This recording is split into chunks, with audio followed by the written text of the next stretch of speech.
नमो भगवते वासुदेवाय। जय माता दी दोस्तों, कार्तिक मास की कथा हम प्रतिदिन सुनते हैं।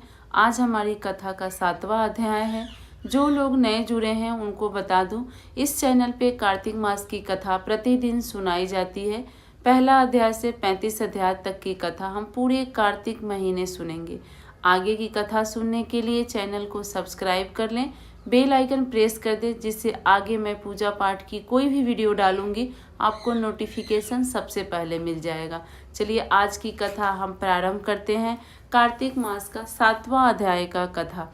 नारद जी बोले, हे राजन, कार्तिक मास में व्रत करने वालों के नियम सुनिए। यह मैं आपको संक्षेप में बतलाता हूँ।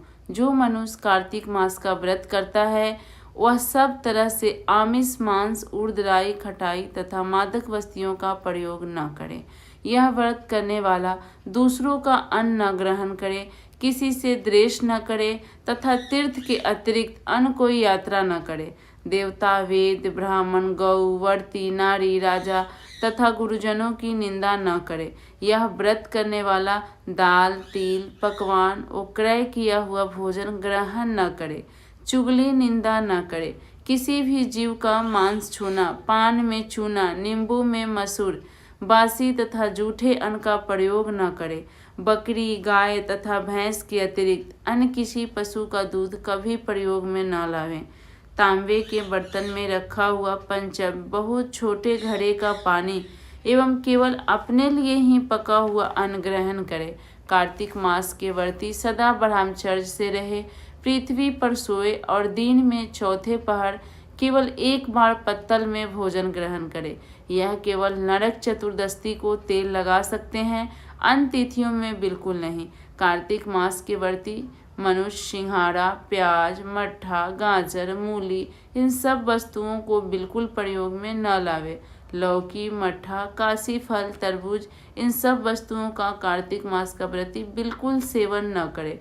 मासिक धर्म वाली स्त्री से, चंडाल, पापी, ब्राह्मण, द्रोही और नास्तिकाओं से बिल्कुल बातचीत न करे। भगवान विष्णु को प्रसन्न करने के लिए अपनी शक्ति के अनुसार चंद्रायन आदि का व्रत करे और उपयुक्त नियमों का पालन करे। कार्तिक का व्रत करने वाला मनुष्य प्रतिपदा को कुम्हार, द्वितीय को कटहल, तृतीय को तरुणी स्त्री, चतुर्थी को मूली, पंचमी को बेल, षष्ठी को तरबूज, सप्तमी को आंवला, अष्टमी को नारियल, नवमी को मूली, दसवीं को लौकी, एकादशी को परवल, द्वादशी को बेर, त्रयोदशी को मट्ठा, चतुर्दशी को गाजर तथा पूर्णिमा को साग। यह वस्तुएं आप प्रयोग में भूल कर भी न लाएं।